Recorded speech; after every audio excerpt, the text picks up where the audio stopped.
Lajmet flesh në Radio Mendimi.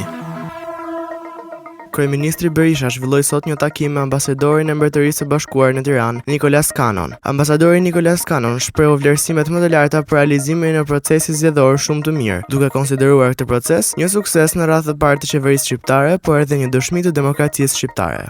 Kryeministri Berisha priti gjithashtu sot edhe ambasadorin e Greqisë në Shqipëri, Leonidas Rokanas. Ambasadori Rokanas i shprehu kryeministrit Berisha falënderimet dhe mirënjohjen më të përzemërt dhe të vendit të tij për kontributin e kryeministrit dhe të qeverisë shqiptare në forcimin dhe zgjerimin e marrëdhënieve dhe bashkëpunimit të frytshëm e dobishëm midis dy vendeve dhe qeverive, në dobi të interesit më të mirë të dy popujve.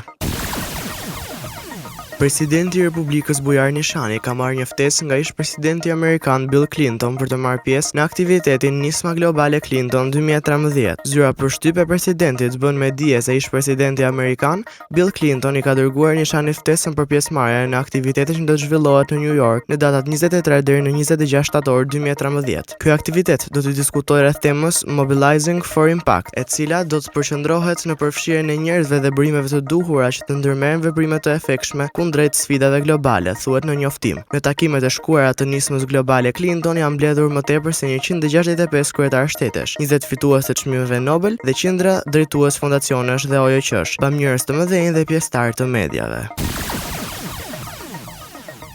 Rritja e temperaturave dhe pakujdesia kanë sjellë edhe rënien e zjarreve në masivet pyjore. Një vatër e madhe zjarri ka përfshirë pyjet e tërbunit në Puk. Ndërhyrja e zjarrfiksëve është e vështirë për shkak të terrenit të thyer. Zjarri është shfaqur në orët e para të mëngjesit, ndërkohë që flakët po përhapen me shpejtësi për shkak të erës. Për shkak të terrenit shumë të thephisur, ndërhyrja po bëhet me mjete rrethanore. Nga hetimet paraprake dyshohet se zjarri është vënë qëllimisht për hapje kullotash, pasi temperaturat në këtë zonë nuk i kalojnë 24 gradë. Ekonomi.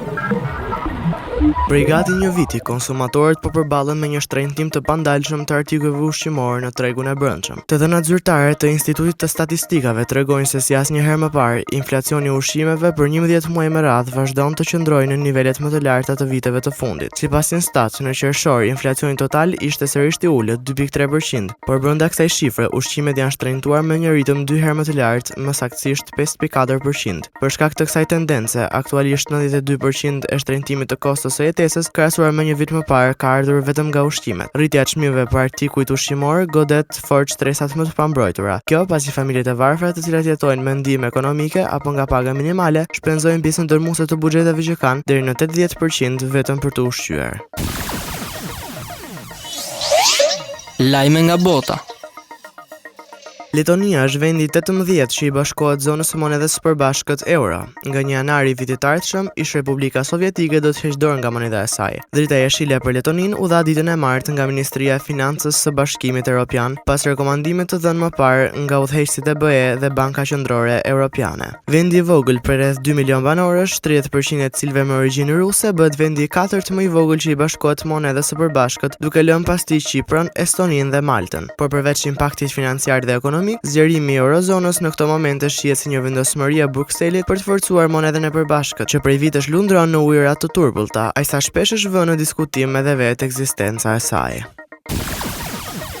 Informacionet e publikuara në gazetën më të madhe spanjolle El Mundo që implikojnë kryeministin Mariano Rajoy në afera korruptive kanë ngritur popullin në protesta. Shkonin në burg, thërrisnin qindra protestues në Madrid, duke ju referuar skandalit në të cilin është përfshirë kreu i ekzekutivit spanjoll, ku një sër dokumentash origjinal tregojnë se si ai ka pranuar fonde të paligjshme për partinë e tij, Partia e Popullit, në një kohë që kjo parti nuk drejtonte vendin. Dokumentet e publikuara në El Mundo tregojnë emrin e Mariano Rajoy dhe dy pagesat për 12.600 euro, të cilat nuk janë deklaruar dhe taksuar gjatë vitit 97, 98 dhe 99, ku ai ishte kryeministër në qeverinë e Jose Maria Aznar. Kjo gazeti ka dorëzuar këto dokumente në gjykatën e lartë.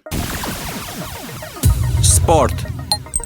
UEFA ka publikuar listën e 10 futbollistëve që janë kandidatë për të fituar çmimin zyrtar më i mirë i sezonit 2012-2013. Bie në sy një dominim i skuadrës së Bayernit Münihut me 4 përfaqësues, ndërkohë që Bundesliga ka 5 gjithsej. Ka qenë votimi i gazetarëve nga të gjithë vendet e Europës, ai që ka shkurtuar listën nga 26 në 10. Për fituesve të Championsit janë Arjen Robben, Frank Ribery, Thomas Müller dhe Bastian Schweinsteiger, ndërkohë që nga finalistja e Dortmundit është vetëm Robert Lewandowski. Emrat të tjerë janë të zakonshmit Cristiano Ronaldo dhe Lionel Messi, por dhe Gareth Bale, Robin van Persie dhe Zlatan Ibrahimovic.